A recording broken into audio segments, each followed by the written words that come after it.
Ok, salut les gars, j'ai décidé de faire une vidéo YouTube. J'ai décidé de commencer une vidéo YouTube, donc c'est ma toute première vidéo et tout. Donc, on va y aller, on va commencer avec certaines trades que j'avais pris, que je devrais expliquer techniquement et fondamentalement. Donc, premièrement, je vais commencer avec certaines trades que j'avais pris auparavant. Donc, premièrement, on va aller sur l'euro USD. On va aller sur l'euro USD et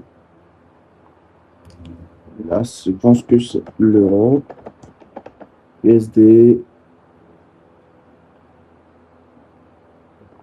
Un instant, euro USD. Je pense que c'est ça. Voilà. Voilà. Là, on a l'euro USD. Déjà, sur l'euro USD, j'avais déjà pris un trade à la baisse.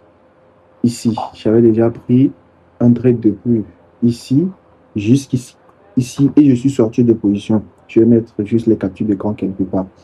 Vous devez savoir que pour ce trade que j'avais pris ici, déjà, techniquement, on aura une baisse sur l'euro USD. Mais fondamentalement, on avait encore les causes géopolitiques qui ont bouleversé le marché en ce moment. C'est-à-dire la guerre plutôt entre l'Iran et les États-Unis. Donc, en ce moment, il y avait quoi? Il y avait une hausse qui s'annonçait sur le pétrole et le dollar allait faire quoi? Allait prendre de la valeur. Donc, avec la corrélation, qu'est-ce que moi je devais faire? Je devrais juste attendre une hausse sur le dollar et chercher une opportunité de vente sur l'euro USD. Et les chiffres de l'emploi qui étaient sortis sur l'euro USD et sur le dollar en ce moment étaient positifs. Donc ça veut dire que quoi? Dans le mois, on pourrait avoir une baisse sur l'euro USD et une hausse sur le dollar. Voilà. Déjà, les chiffres de l'emploi étaient en faveur du dollar et le dollar allait prendre de la valeur. Maintenant, en ce moment, qu'est-ce que moi j'ai fait? Après le NFP, j'ai directement cherché une opportunité de sell dans une zone ici. Le prix avait déjà réagi dans une zone ici. Donc, pour moi, le mieux à faire, c'est d'attendre une correction, voilà, du marché avant de rentrer ici. Et je pense que c'est sur ce niveau-là que je suis rentré en position de sell sur le USD. Et j'ai fait un swing que j'ai même partagé sur TikTok et même dans mon canal Telegram. Donc, c'est ce qui m'a permis plutôt de prendre ce trade-là directement ici. Maintenant, après, vous allez voir qu'après la baisse, on a encore une hausse. Et la hausse est due à quoi? Est due à l'arrêt de la guerre. Et vous devez savoir que sur le dollar, qu'est-ce que j'avais même fait en ce moment? J'avais même commencé à prédire un petit sell sur le dollar. Un petit sell sur le dollar techniquement. Et voilà l'analyse que j'avais fait sur le dollar. Et que j'ai même partagé dans mon canal Telegram. Comme vous pouvez le voir ici, on va aller checker juste ici, que même j'ai partagé sur TikTok plusieurs fois. Mais ce trade-là est très important. Voilà. Donc, ici, j'expliquais que quoi? J'expliquais que on vient de retester ce niveau. Donc, on a une possibilité de réaction sur cette zone-là que vous allez voir que j'ai mentionné. Et c'est en ce moment que j'ai cherché une opportunité d'entrer sur l'euro USD. C'est en ce moment que j'ai cherché une opportunité d'entrer sur l'euro USD. Et j'étais déjà en bail sur l'euro USD avant l'ouverture du marché le lundi passé. Donc, en ce moment, j'ai gardé le trade sur l'euro USD et je visais juste un niveau très important avant même l'annonce de la cessation de la guerre pour 14 jours, si je ne me trompe pas. Donc, ce qui me donnait énormément, parce que j'avais déjà prédit un petit sell sur l'huile, sur le pétrole plutôt, autant pour moi, sur le pétrole. Donc, en ce moment, sur le pétrole, on avait créé un plus haut et j'avais déjà mentionné ce plus haut-là, qu'on allait juste revenir retester ces zones-là et fermer les ordres d'achat pour pouvoir ouvrir des ordres de vente. en ce moment parce qu'on a déjà créé un nouveau ATS sur le marché. Donc, quand le prix va revenir sur l'OB, l'order bloc qui a créé cette impulsion baissière, on pouvait s'attendre à une baisse du prix en ce moment. Là, comme ça, les vendeurs vont prendre la main sur les acheteurs. Et on peut voir que qu'est-ce que le prix a fait? Le marché a complètement chuté.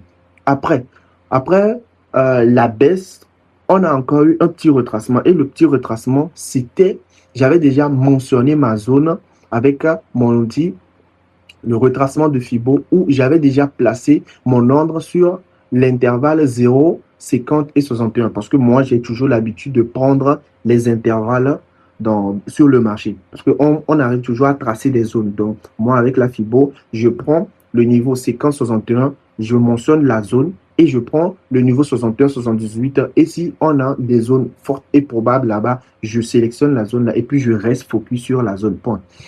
Maintenant, on peut voir que le pétrole a perdu énormément de la valeur. Le gold est en train de corriger un petit peu. Et maintenant, sur les actions sur S&P 500, j'avais déjà mentionné une hausse sur le S&P 500 que j'avais déjà donné depuis. J'avais déjà mentionné une hausse sur le S&P 500 qu'on allait juste faire quoi? Juste liquider certains niveaux et que le S&P 500 allait créer un nouveau ATH. Et vous pouvez voir que le S&P 500 a fait quoi? Il a créé un nouveau ATH à partir d'ici. Et c'est un trade que je n'ai pas pris. Maintenant, on va aller sur le Nasdaq. On va aller sur le Nasdaq. Vous allez voir le Nasdaq aussi. On avait eu cette accumulation ici et j'avais dit qu'après la cassure de l'accumulation, on allait plutôt revenir dans une zone d'achat. Et qu'est-ce qu'on a aujourd'hui? Le Nasdaq aussi qui casse et directement. J'avais pris un petit trade sur sur le BTC, je n'ai pas pris le trade, mais j'avais déjà analysé sur le BTC. Je pense que c'est ça. Où j'avais mentionné une zone sur le BTC en ce moment. Voilà, ici, pour pouvoir target juste ici. Et on est juste à quelques pips pour pouvoir target. Maintenant, sur le BTC, j'avais prédit un sell depuis.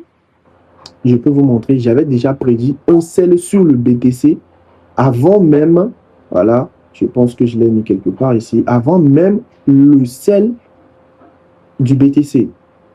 Le BTC, je l'ai mis quelque part ici. J'ai prédit un sell depuis weekly sur le BTC. Voilà le sell sur le BTC ici. Et ici, c'est à ce niveau que j'ai prédit le sell sur le BTC. Et là, on tournait dans les zones 97 000 et j'avais dit que le BTC allait chuter. Et après quelques jours, on a eu le BTC qui a chuté. Je disais que ce niveau allait servir de niveau de quoi?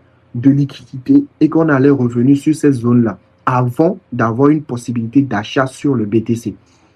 Et si on part directement sur le BTC actuellement, on va aller en weekly.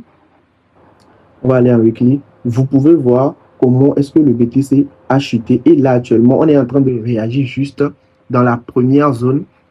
Et ma deuxième zone se trouve quelque part ici. Voilà. Donc, moi, j'attends le BTC aussi tourner autour des 50 000 avant une probable hausse. Voilà à peu près ce que j'attends sur les actifs. Maintenant, la semaine qui va suivre et tout, j'ai des prévisions. Déjà, j'avais déjà analysé le USDCHF. USDCHF, j'ai déjà ma zone de prise de position depuis H1. Voilà mes zones. Mais on a réagi sur la première zone que j'avais mis la liquidité juste ici. On va aller sur le USD CAD. Aussi, belle réaction dans la première zone. Dans la deuxième zone, on a manqué. Et le USD CAD a fait quoi? A chuté. Donc, moi, dans tout ça, j'attends une correction sur quoi? Sur le dollar. La semaine qui va suivre, j'attends une petite correction. Et maintenant, voilà à peu près mon analyse sur l'euro USD en question. Voilà ma zone de prise de position en achat sur l'euro USD la semaine qui va suivre. Je pense que l'analyse, je l'ai faite en H4. Voilà. Donc, voilà à peu près, non, en H1, désolé, l'analyse, ma zone de prise de position sur l'euro USD la semaine qui va suivre. Parce que je pense que tous ces niveaux vont servir de niveau de liquidité et on va probablement revenir chercher le prix ici. Ou carrément, on va chercher des zones probables ici. Et sur le dollar, on attend juste un petit retracement et on va terminer la semaine en beauté. Donc, c'est ma toute première vidéo YouTube et je pense que ça va commencer comme ça. Je vais expliquer des analyses, je vais montrer certains trucs que moi aussi je connais. Je vais partager ma propre expérience que je connais. Donc, voilà ma toute première vidéo. N'hésitez pas à vous abonner, à activer la cloche de notification pour ne pas rater mes analyses, mes trades et allez vous abonner sur TikTok et Instagram parce que je poste énormément de choses sur Instagram et sur TikTok. Et n'oubliez pas de rejoindre mon canal Telegram parce que cette année, on va tellement bosser. Je vais vous apprendre énormément de choses. Et aussi, on vient d'avoir un bureau de trading. On vient d'ouvrir un bureau de trading. Donc, je vous demande peut-être de venir, peut-être nous visiter et tout. Et aussi, on va lancer une formation. C'est notre toute première formation. Vous pouvez voir F Capital. C'est notre toute première formation qu'on va lancer en trading. Euh, je pense qu'on va le débuter en mai. La formation sera en mai. Donc, tous ceux qui sont intéressés par cette formation-là, vous pouvez nous écrire directement en eBay. Je vais laisser mon numéro quelque part ici. Contactez-nous sur WhatsApp et on va essayer de gérer. Et vous devez savoir que la formation, elle n'est pas gratuite. Donc, on se capte. Merci beaucoup d'avoir suivi la vidéo. Ciao.